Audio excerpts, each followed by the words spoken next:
even in the higher stages, there are various categories. In fact, there are 10 kinds of devotion that we had talked about. The bhakti that you are doing right now is sadhan bhakti. When this becomes solidified, it will become bhav bhakti. That bhav bhakti, when it is perfected, you will get that divine power which is called prema bhakti. Now, after prema bhakti, there are different categories. Those who are the gopis who are selfless and the gopis who are selfish, they progress differently. That selfless love, in the next stage of sneh bhakti, it becomes lalit sangyak. And that selfish love of the second category of the gopis, in the stage of sneh bhakti, it becomes udat sangyak. I'm talking about after God realization. Then after that comes man bhakti, then pranay bhakti, then rag bhakti, then anurag bhakti. And that lalit sangyak becomes lalit man susankhya sangyak. And udat sangyak becomes udat man samaya sangyak. Then this becomes lalit man susankhya pranay raktim sangyak. And this becomes udat man samaya pranaya nilim sangyak. This goes on, and that selfish bhakti stops at anurag bhakti. And selfless bhakti goes all the way to mahabhav bhakti. In other words, the highest state possible is attained through selfless love. And that is attained by the first category of the gopis, not the second category of the gopis. So the idea to understand right now, you don't need to understand the names of all these categories. The idea to understand is that we must endeavor to make selfless love as our goal. So Narad Ji says that the second category of gopis did not possess that selfless love. Just like Kubja, she also looked on Sri Krishna as her beloved, but for the sake of her happiness. And the gopis, what was the nature of their love? Narad Ji gives that now in the next sutra, 24. Nastyev tasmin tat sukh sukhitvam. So he says that those gopis did not have tat sukh sukhitvam. And the first category of gopis, their love was tat sukha sukhitvam, being happy in the happiness of Sri Krishna. This is a very important aspect of bhakti. We all want our happiness. Everything we do in the world is for the sake of our happiness. Wherever we go, we think, what will I get out of it?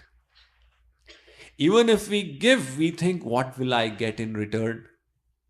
In other words, what will I get? How will I become happy? What is in it for me? This is always our concern. And that is natural because we are parts of God who is an ocean of bliss. So we want bliss. We have not yet got bliss. So we are all striving for our own bliss.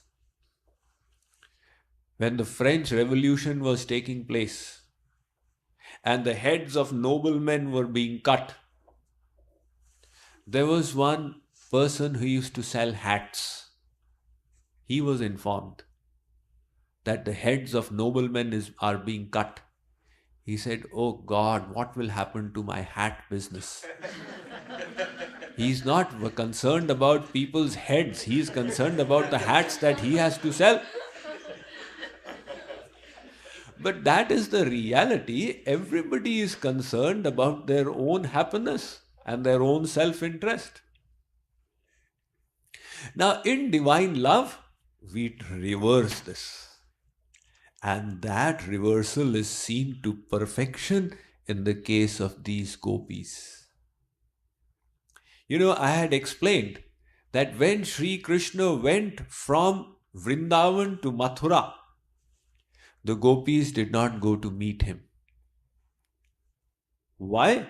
They thought if he wanted to meet us, if he would get happiness in meeting us, he would have come here. The fact that he is not coming here means he doesn't want to meet us. For our happiness, we go there. This will never be. We will always keep his happiness as the goal.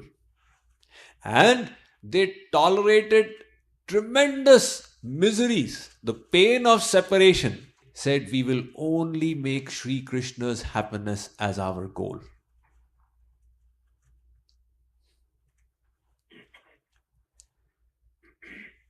When Sri Krishna sent Uddhav to the gopis with a message, so Uddhav delivered the message to the gopis. However, when he was returning from there, Uddhav said, "Is there any message that you have to deliver to Sri Krishna?" So some of the gopis said, "Uddhavji, tell Sri Krishna that we are very happy here, we are having a great time." Uddhav said, "But I see in separation from Sri Krishna, you are so miserable. At every moment you are thinking, now my life will leave the body, now my life will leave the body." The gopi said, "Well, Uddhavji, our Sri Krishna is very soft-hearted. If he comes to know how much we are suffering out here, he will feel very bad. We don't want him to feel bad. So tell him we are enjoying and having a great time here." Uddhav said, "If I tell him that, he can also interpret that the gopis have no love for me. I have gone away and it doesn't make a difference to them. This is the state of their love. So give me a better answer." A second category of the gopis, they said, "Uddhavji, tell Sri Krishna that we are really miserable out here. We are suffering tremendously. Each moment we are waiting, when will he come back?" Uddhav said, "All right, if that's your desire, I will tell him that. But remember, like you said, he is soft-hearted. And if he comes to know, he will feel bad that the gopis are miserable." In other words, both the answers are not going to work. So what to answer?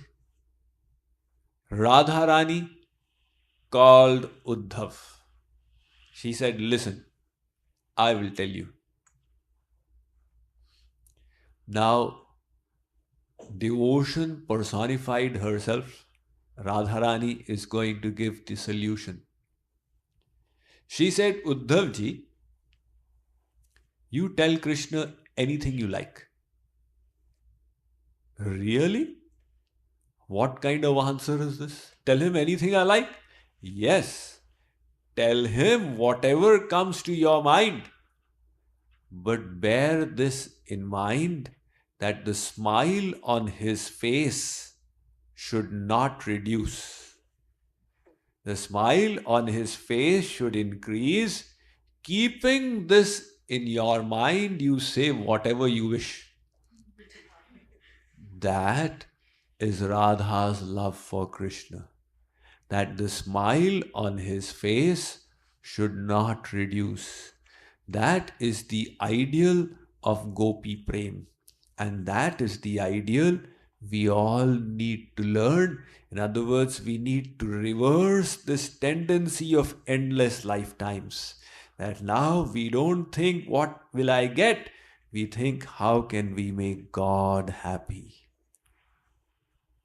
The amazing thing is that when we learn to give, when we learn to serve and think of Sri Krishna's happiness, we don't lose out. We get the highest happiness which is called Swarup Shakti-Anand. That is even higher than the happiness that Sri Krishna gets. His own happiness is Swarupanand. And the happiness that devotees get in selfless love of him is called Swarup Shakti-Anand, which is sweeter than Swarupanand. So Sri Krishna gives such a sweet bliss in that selfless love. And then he sits in the heart of the devotee. And sitting inside, he relishes it. And since the happiness he gets from inside the heart of the devotee is even higher than his own happiness, which is Swarupanand, he becomes a slave of that devotee. So that is the reason why bhakti enslaves God, because sitting inside the devotee's heart, God gets such a bliss in that devotion. So that selfless love we get glimpses of it in the lives of saints. In whatever bhav they have loved God, in dasya bhav, sakhya bhav, you get glimpses of this selflessness. Govind was a servant of Chaitanya Mahaprabhu. And in his last period, last 12 years, Chaitanya Mahaprabhu shut himself off from the world. He would only live in a small room called the Gambhira, and only 4 people were in touch with him. All day long he would be absorbed in Radha Bhav, in Radha's feeling of separation for Krishna, just relishing that. So Govind was his personal servant.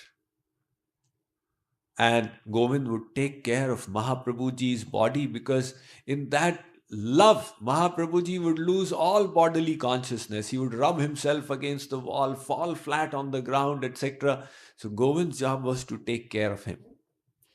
One night, Mahaprabhuji was unconscious all night long, having fainted in Mahabhav.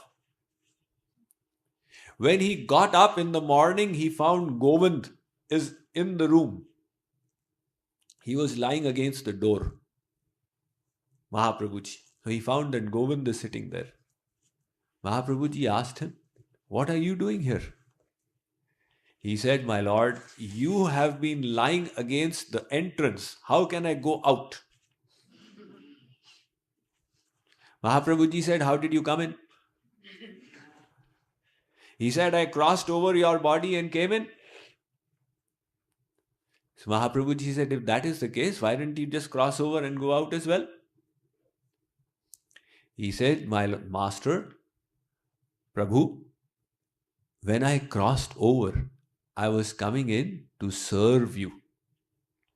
For the sake of service, I don't mind committing this transgression of jumping over your body. If in order to serve you I have to go to hell, I don't care. I'm willing to do that. But after having served you, I would be going out for the sake of my own happiness. I've got tired sitting here now, let me go out. For my own happiness, I cannot commit this transgression of jumping over you. That is why I kept sitting out here."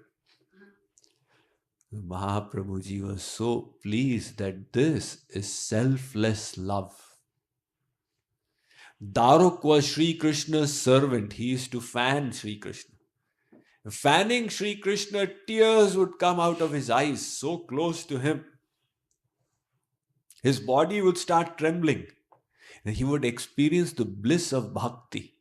So Daruk would deride that bliss. Uchchairaninda mananda maravinda vilochana govinda prekshanakshepi vashpapura bhivarshanam. He would say, "Why did I get bliss? My seva has got disturbed." In other words, they have made seva as their goal. That is what Naradji has mentioned in this sutra, that the first class of gopis, their love was tat sukh sukhitva, being happy in the happiness of Sri Krishna. Number 25. Satu karma gyan yogebhyopyadhikatara. Narad says this bhakti is higher than karma, jnana, and yoga. Why is it? Bhakti gives you the most complete realization of God. Just like, let us say you stand on the railway track and a train is coming. You see this train from far, it seems like a light is coming. The train comes closer, you find a shimmering form. The train comes and stands, and you realize, oh, this is the Coromandel Express. That same train from far appeared a shimmering form, and even further it appeared like light. Similarly, the Jnani worships God as light. This is a distant realization. There is no knowledge of his forms, his virtues, his names, his abodes, his pastimes. What is God? He is just light. So Gyan gives that realization of God as the formless Brahma. And Yoga takes you closer. It helps you realize God as the personality seated within, as the Paramatma inside. It's a closer realization. And Bhakti makes you realize God in all his completeness, his names, forms, etc., as Bhagavan. That is why Sri Krishna had said, Bhaktya mam abhijanati yavan yaschasmi tattvata. Arjun, the way I am standing in front of you, this form can be realized only through bhakti. So Naradji says that this bhakti is greater than karma, it is greater than gyan, it is greater than yoga. Actually, it is the completion of everything. All this karma, gyan, and yoga becomes complete when you add bhakti to it. And without bhakti, it is incomplete. Next sutra, 26. Phalarupatvat. So, why is this bhakti so great? He says it is phalarupi. It will give you that fruit of divine love which will enslave God Himself. This fruit of divine love that we are talking about is a power of God.